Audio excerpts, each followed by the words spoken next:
আজ আমরা আলোচনা করব ক্রয় মূল্য এবং বিক্রয় মূল্যের অঙ্ক সম্পর্কে। ক্রয় মূল্য বিক্রয় মূল্যের অঙ্ক আমাদের প্রত্যেকটা পরীক্ষায় থাকে কিন্তু 2 নাম্বার অথবা 1 নাম্বারের জন্য, ঠিক আছে? তো আমরা আগের ক্লাসে ক্রয় মূল্য আর বিক্রয় মূল্য দিয়ে অঙ্ক করিয়েছি। তো আজকে আর একটা অঙ্ক তোমাদের ক্রয় মূল্য বিক্রয় মূল্য অঙ্ক নিয়ে আমরা আলোচনা করব। একটি পণ্য 250 টাকায় বিক্রি করলে 25% লাভ হয়, পণ্যটির ক্রয় মূল্য কত? তাহলে যখন এরকম ক্রয় মূল্য বিক্রয় মূল্য এরকম ধরনের অঙ্ক থাকবে, আমাদের আগে দেখে নিতে হবে যে লাভটা কত হচ্ছে। আগে দেখতে হবে আমাদের লাভটা কত হচ্ছে। তাহলে কত পার্সেন্ট লাভ বলেছে? 25% লাভ।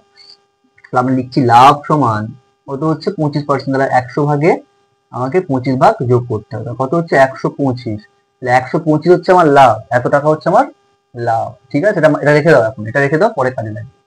নেক্সট কত টাকা বলেছে? 250 টাকা। 250 দিয়ে আমাকে কত শতকরা বলেছে?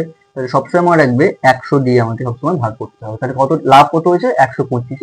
তাহলে 125 দিয়ে করবো। তাহলে এইটা হচ্ছে আমার টাকা, এইটা হচ্ছে আমার লাভ, আর 100 দিয়ে কাটাকুটি, ঠিক আছে? এটা সবসময় আমার খেয়াল রাখবে। এবার এখানে যদি ক্ষতি বলতো, এখানে যদি কোনো কারণে আমাকে ক্ষতি বলতো যে ক্ষতি হয়েছে, তাহলে আমরা কত করতাম? 100 দিয়ে 25 কে কি করতাম? বিয়োগ করতাম। তাহলে বিয়োগ করলে কত হতো আমার? 75, তাই তো? তাহলে 75 আমার হতো। তাহলে এইখানে আমি তখন কত লিখতাম? এইখানে আমি তখন লিখতাম 75। তাহলে 75 দিয়ে কাটাকুটি দিত, ঠিক আছে? তাহলে এখানে আমার লাভ বলেছে, তাহলে আমি কাটাকুটি করছি। 5 5 এ 25 শূন্য, তারপরে 5 2 এ 10, 11 12 2, 5 5 এ 25, তাহলে 25 2 এ 50। তাহলে কত হচ্ছে? 100 গুণিতক 2, তাহলে 100 দিয়ে 200 টাকা, তাই তো? তাহলে কি হচ্ছে? একটি পণ্য যদি 250 টাকায় বিক্রি করলে 25% লাভ হয়, তাহলে পণ্যটির ক্রয় মূল্য কত টাকা?